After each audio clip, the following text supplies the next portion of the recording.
ಗದ್ದಗ್ತದ 18 ವಯಸ್ಸಾದ ಬಳಕ ಪ್ರಾಯಕ್ಕೆ ಬಂದ ಮೇಲೆ ಮದ್ವಿ ಮಾಡಿ ಕೊಟ್ರಪ್ಪ ಅಂತಂದ್ರ ಏನ್ರಿವಾ ಗಂಡನ ಮನಿ ಒಳಗ ಹೊಟ್ಟೆ ತಪ್ಪಾಗಬಾರ್ದು ಹೌದಿಲ್ಲ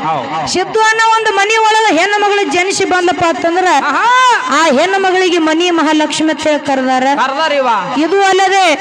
ಹೆಣ್ಣು ಮಕ್ಕಳಿಗೆ 2 ಮನಿ ಇರುತ್ತಾವ ಯಾವ್ಯಾವ್ರಿವಾ ಹುಟ್ಟಿದ ಮನಿ ಒಂದು ಕೊಟ್ಟ ಮನಿ ಇನ್ನೊಂದು ಭೂಮಿ ತಲೆ ಮೇಲೆ ಹೆಣ್ಣು ಮಕ್ಕಳು ನಾವು ಎಷ್ಟರೇ ಪುಣ್ಯ ಮಾಡಿ ಬಂದಿರ್ಬೇಕು ನೋಡಿ ನೀವು ಬಾಳ ಪುಣ್ಯ ಮಾಡ್ರಿವ ಹೌದಿಲ್ಲ ಹೆಣ್ಣು ಮಕ್ಕಳಿಗೆ ಅಷ್ಟೇ 2 ಮನಿ ಇಲ್ಲ ಗಂಡ ಮಕ್ಕಳಿಗೂ 2 ಮನಿ ಅದಾವ ನಿಮಗೂ 2 ಮನಿ ಅದಾವ ಹೌದಾ ಅವು ಯಾವ ಇದು ತವ್ರ ಮನಿ ಇದು ಹುಟ್ಟಿದ ಊರ್ ಇದು ಹೌದಲ್ಲ ಊರ್ ದಾಂಡಿ ಇರ್ತದಲ್ಲ ಬಾರ್ ಅಂಗಡಿ ಅದು ಗಂಡನ ಮನಿ ಅದು ದಾರದ ಅಂಗಡಿ ನಿನ್ನ ಗಂಡನ ಮನಿ ನನಗ ಅಷ್ಟೇ ಅಲ್ಲೇವಾ ಈ ನಮ್ಮ ಮುದುಕೋಗನು ಎಲ್ಲದಕ್ಕೂ ಬರೋಬರಿ ಎಲ್ಲದಕ್ಕೂ ಬರೋಬರಿ ಅನ್ನೋ ಅದಕ್ಕ ಇರ್ಲಿ ಬಾಳೆನ ಮಾತಾಡೋದು ಬೇಡ ಸಿದ್ದು ಅನ್ನ ಹೌದಾ ಹೆಂಗಪ್ಪ ಅದಿ ಕೇಳ್ರ ಹೆಂಗ್ರಿವಾ